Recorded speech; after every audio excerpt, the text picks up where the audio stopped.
Hello humans, Master Dinner Flax here, bringing you the low quality content you deserve, and today I have finished the creation of Wind Synchro. Now when I say finished, I don't really mean finished. What I really mean is, it is done to a level that it can now be optimized. Rather than trying to find a win condition for the deck, it now has one. And that is anti-meta. Now, that's going to be a little shocking to hear. How is a Synchro spam deck anti-meta? And the simple answer is, anti-meta doesn't mean stun. It just means its natural playstyle is countering current meta decks. And with my explanation of, like, Clearwing last time I showed this off, which was literally yesterday, like, there are plenty of options this deck has, and it can do them pre-normal summon, so it can play pretty well through hand traps. But if you were to load your deck with a bunch of hand traps and actual traps, and then every time you start playing, you just make a bunch of synchros on top of that, that is a pretty powerful strategy. So, Earth Machine, eat your heart out. Before we get into the deck profile, I'm going to show off not one, but two combos for this deck. So you get to watch two quick combos and a deck profile for the price of sitting here. Yay! But all I can say about this deck now is, by the time your opponent loses to it, they will be winded. This deck is a breath of fresh air. Your opponent will eat your dust.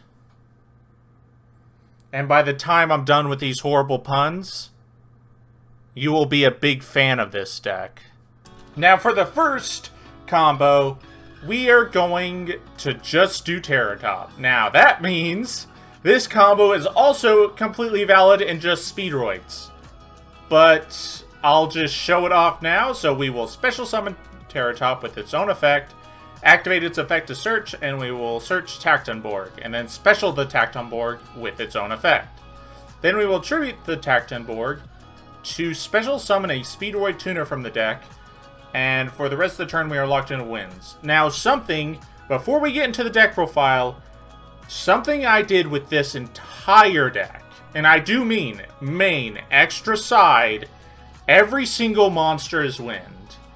That is because there are so many different wind-based restrictions that I decided, rather than try my hardest to keep in mind when X wind restriction is happening, I just stopped doing that and made every monster in the deck wind. So that's like one less thing to keep in mind when you're actually playing this deck. But we're going to special summon Red-Eye Dice and activate its effect to turn Terror Top level 2. And if you can remember, we're going to make Cork Blaster and use its second effect to summon back its materials. Now we are not going to use Red-Eye Dice when it's special summoned here, because we are immediately going to link summon into Rubber Band Shooter. Rubber Band Shooter is going to activate. We're going to banish a level 7 Synchro from our extra deck. And we are going to reveal Daiko Duke and the new card I added to the deck, which I think is absolutely insane. Which is why I think this deck should take a more trap-heavy route, is Party Horn Kid. Now this one I'm going to have to read out, because last time you already figured out what Daiko Duke does. It's a Stygian and Mizuki for Speedroid tuners, but this card, when it is normal or special summoned, you excavate the top cards of your deck equal to the number of other wind monsters you control. And then you add one of the revealed cards to your hand and place the rest on the bottom of your deck. It is effectively a pot of duality, and it gets more excavates based on the number of wind monsters you control. And it is a level 4 tuner, And then finally, it has a graveyard effect, which I have yet to use, but might come up. You can banish it from your graveyard to target a level 3 or lower, level 3 or higher wind monster, and reduce its level by 2. Now, when I say this, I really mean it.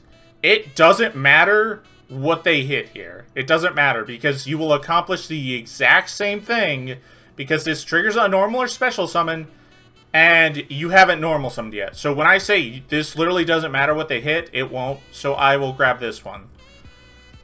And now that we resolved that, we are not going to use this card's additional normal summon, because we are going to link summon one last time into a Auroradon to get our 3 Mecha Phantom Beast tokens.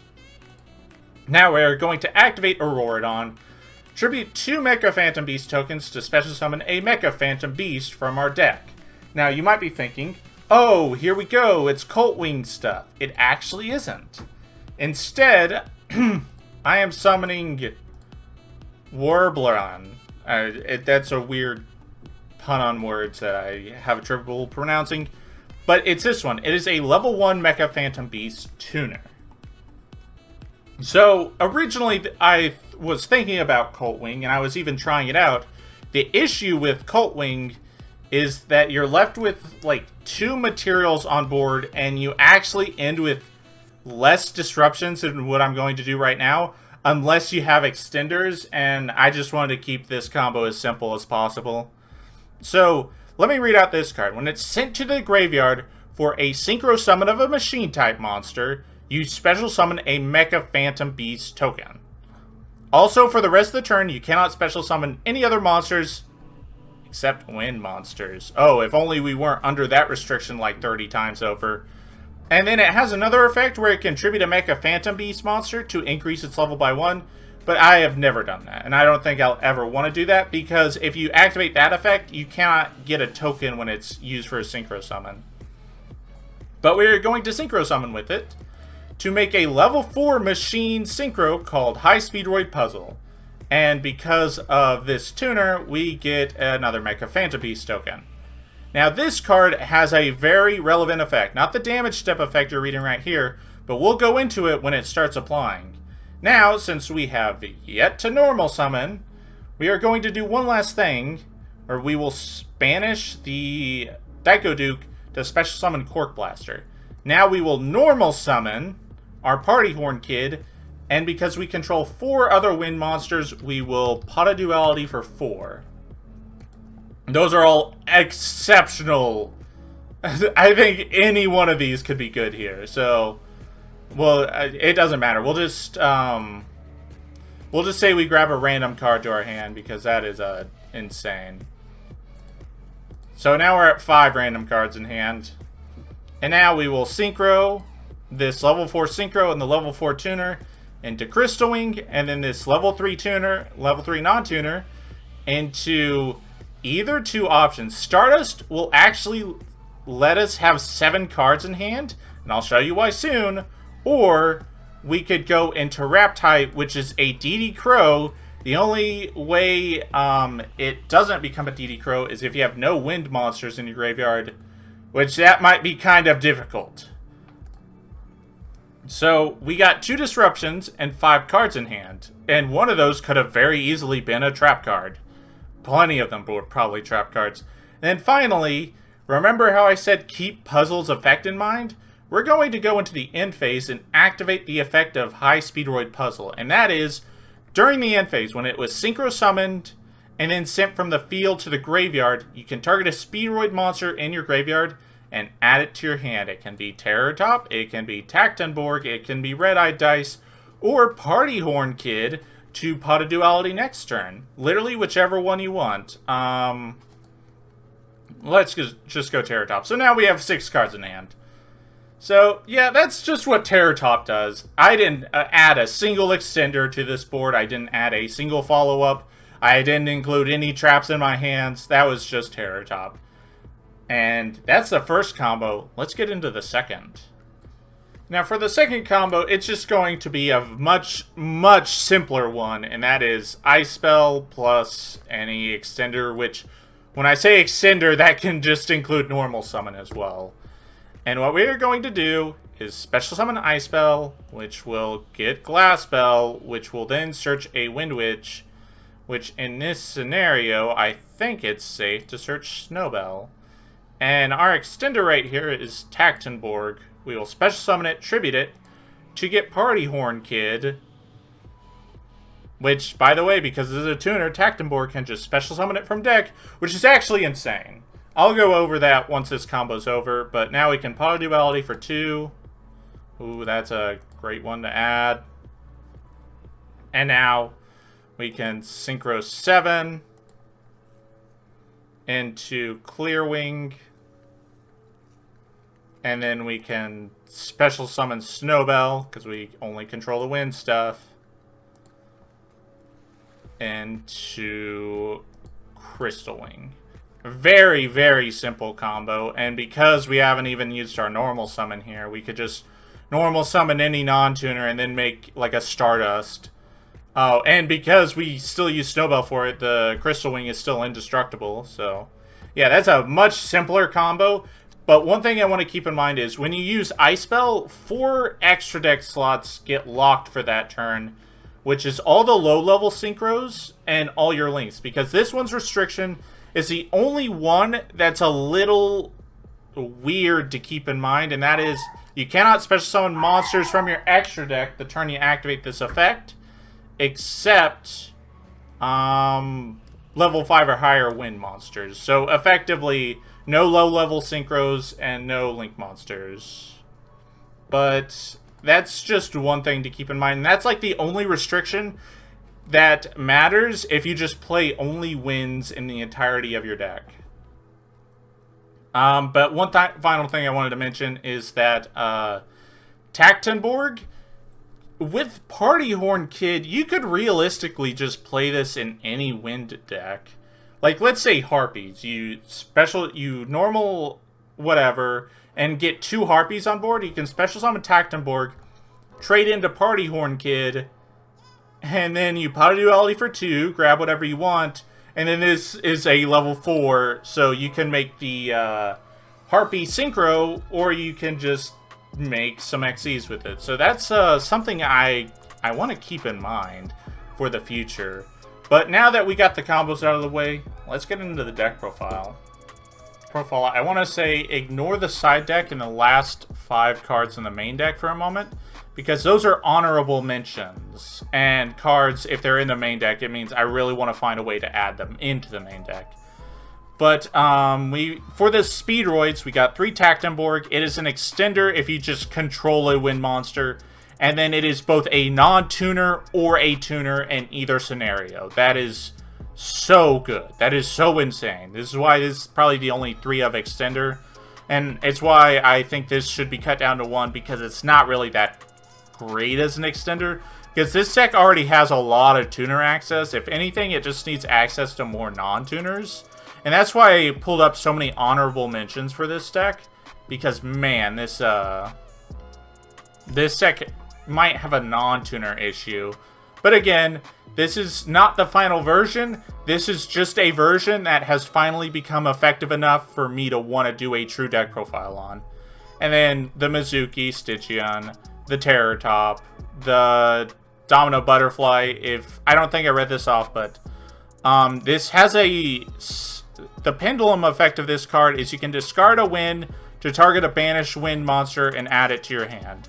That's actually kind of useful. I don't know if I'll still be playing this, but there were a few combos where I actually needed to reveal a level 2, and I felt like this was better than the Marble Machine.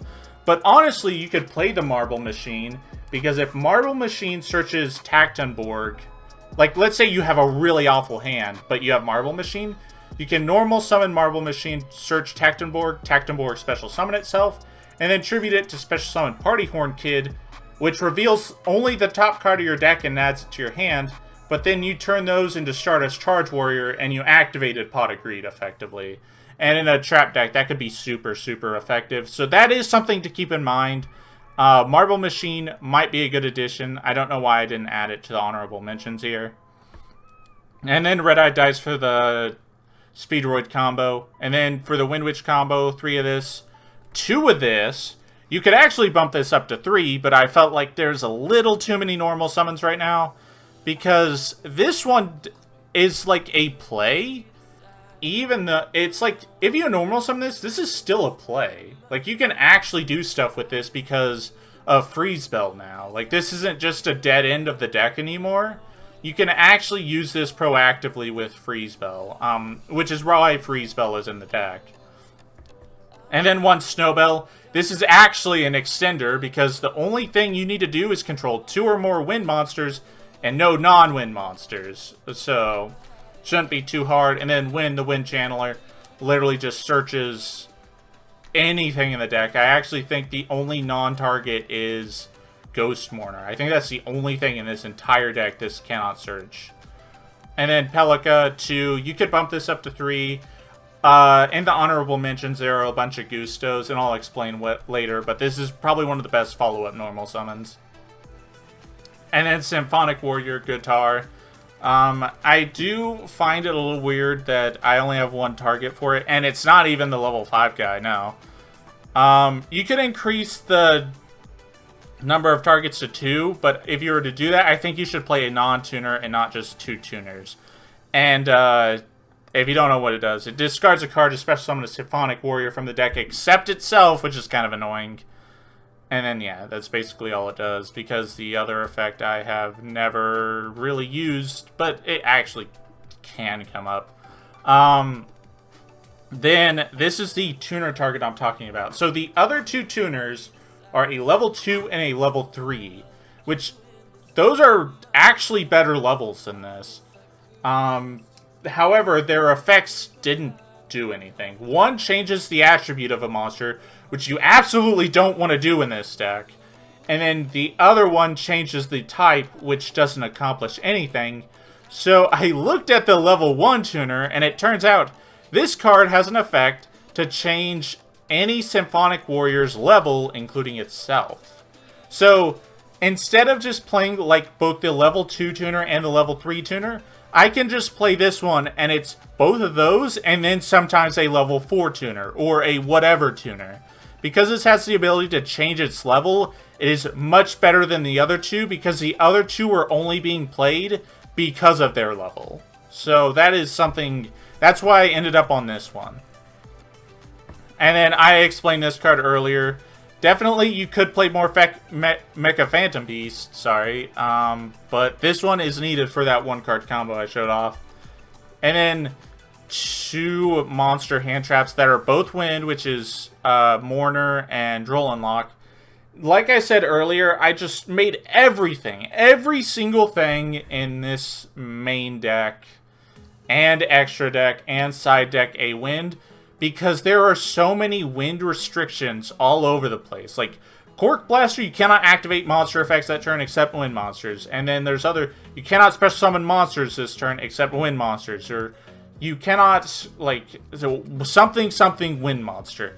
And they were so all over the place at any given time, rather than accidentally make the mistake of, like, using something that's not wind when I'm under a wind restriction that could be something I forgot.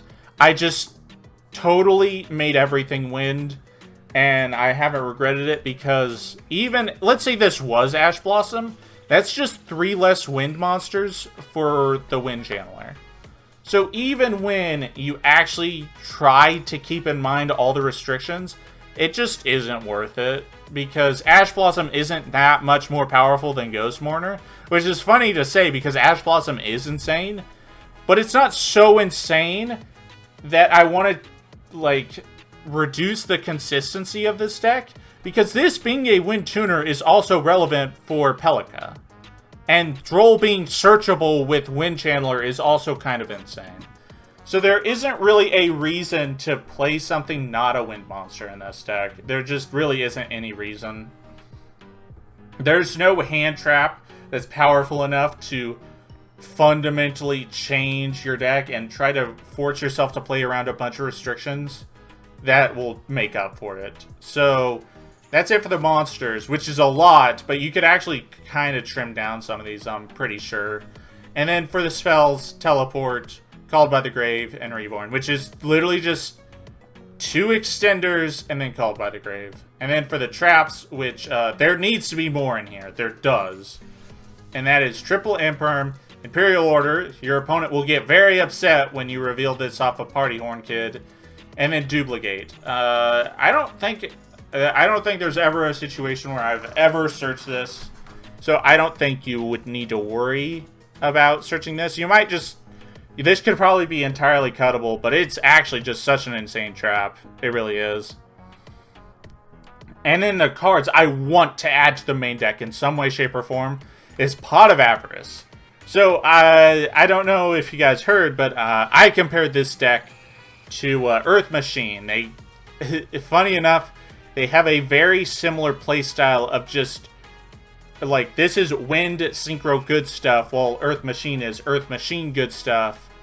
And what those two decks have in common is mashing a bunch of these Wind Synchro archetypes for this one together to get a synergetic deck, which Earth Machine does with Earth Machines.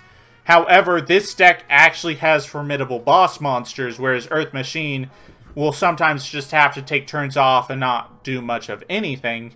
However, they both load up the graveyard insanely fast. And while this deck can draw a lot, it has trouble putting cards back, and Avarice fixes that. So I definitely think Avarice should be in here somewhere. And then finally, you need more traps. I absolutely think you need more traps, because this deck, while it does make like some pretty decent boss monsters, it doesn't make a lot of them to justify just flooding your deck with a bunch of monsters. You definitely need some strong trap backbone to this. Strike is a good option. Ice Dragon's probably not good this format. This one, definitely a side deck option. Gravity Collapse. This is just this negates a summon, and then negates your opponent's summons for the turn. Like, they literally can't summon the turn, and all you have to do is just send a face-up Synchro monster to the grave. And then a Pointer of Red Lotus. This is another possible trap, mainly side deck worthy. So the extra deck, I do believe almost everything in here is necessary. Probably like 1 or 2 are not. Like the Crystal Clear Wing, you can definitely cut for something else. But everything else I feel like is necessary in some way, and that is Cork Blaster, Puzzle, Hagotia, whatever, Stardust Charge Warrior, Raptite, Clear Wing 2, Crystal Wing, Stardust. This is something I mentioned earlier, is like Stardust. I really wish there was just some Wind Synchro level 8 that was slightly better than this, but this is still pretty good, especially if you're going to go a Floodgate approach with this deck. Like, there is nothing, literally nothing, preventing you from playing Gozen Match in this deck. When literally everything is Wind. And then you got Shin Shin, the best level 9 Synchro option. I actually entirely cut the Wolf because this just outclassed it in every scenario. And then Baroness de Fleur, and then Crystal Clear Wing. This should probably be replaced with something else.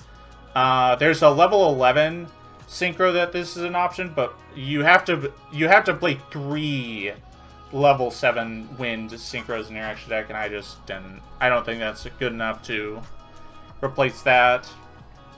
Then Totem Bird, which is funny, because if you're not under Ice Spell's restriction, you can summon this. Like, there's nothing preventing you from summoning this, and it's just a spell and trap negation, which is kind of nice. Then Rubber Band Shooter, what's really cool is this just requires wind monsters. So if you normal Glass, search Freeze, special summon Freeze, and then just have a Machine Extender, you have access to Auroradon. So that's pretty nice. And then, of course, Auroradon. So that's it for the main deck, kind of. But now for the honorable mentions. This is a break. This doesn't count. So we got these 3 cards. They are starter extenders. And the reason I don't like the starter summons, like the Tinny or the Warbler, is because you have to control no monsters for both of them.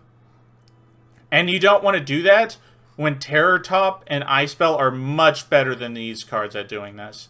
So, really, these shouldn't even be there. I just wanted to get that out of the way real quick. So you want actual, just extenders, and here's one of them, the Tricky. It definitely does that.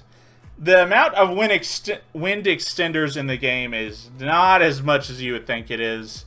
But this card special summons itself by discarding one card, which actually discarding can sometimes be very helpful.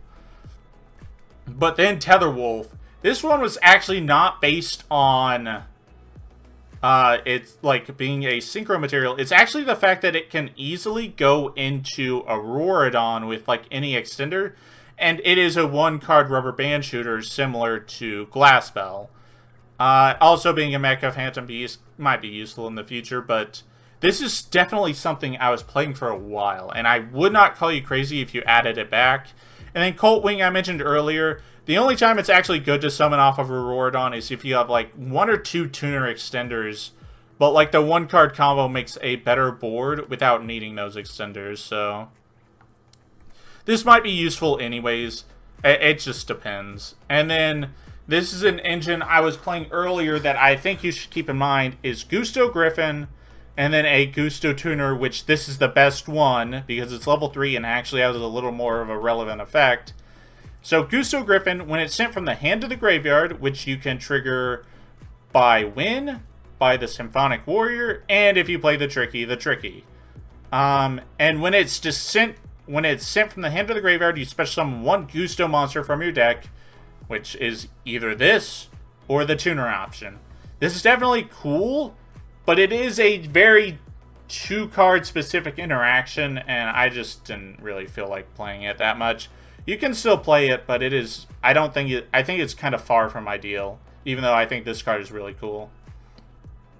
And then, like I was saying earlier with the Symphonics, you should probably play a non-tuner option, and this is the best one because it gives you 2 normal summons. But yeah. And then we got Turbo Synchron. Now this is bad unless you play Synchro Overtake, which you would reveal Turbo Warrior from your extra deck and then just special summon this. And it is an extender. It is a tuner extender. The only issue is, and the reason I probably just won't play it, is it has a very similar restriction to Ice Spell where you can no longer link summon. No longer link summon. You cannot link summon at all the turn you activate this, which is actually kind of problematic. So I don't think this is ideal. And also, this is just another hard brick. This card, terrible to draw. And here's remove this break, because these last 2 are side deck options, which is Ghost Fairy, Elphobenia. This one, you can reveal a wind monster from your hand, and neither player can activate monster effects with a higher monster than the level revealed. And because you can teleport this, very easy to activate. And then the Wind Kaiju. So this is funny. This is actually funny. When I was making an actual side deck for this deck, I was like, well, I better play the Wind Kaiju just in case I run into the Wind Barrier statue. And for like a good 30 seconds, I didn't realize how stupid that statement was. Until I realized, oh wait, why am I trying to out the Wind Barrier statue? If my opponent summons the Wind Barrier statue, I literally play my entire deck, and I will just leave the Barrier statue up, because it will hurt my opponent more than it hurts me. So you would still play the Wind Kaiju because, again, you have so many restrictions based on wind all over the place. But I just wanted to point out how absolutely fucking stupid I am. But, yep, that's going to be it from me. Thank you all for watching, and thank you for joining me on this very short journey but very long video. This is a deck I actually think is very cool. I think it could still use some work, but it's definitely at the level where I want it to be, and I think it can go further. But yep, that's about it. Thank you all for watching, and remember, Master Dinnerflax will take your soul.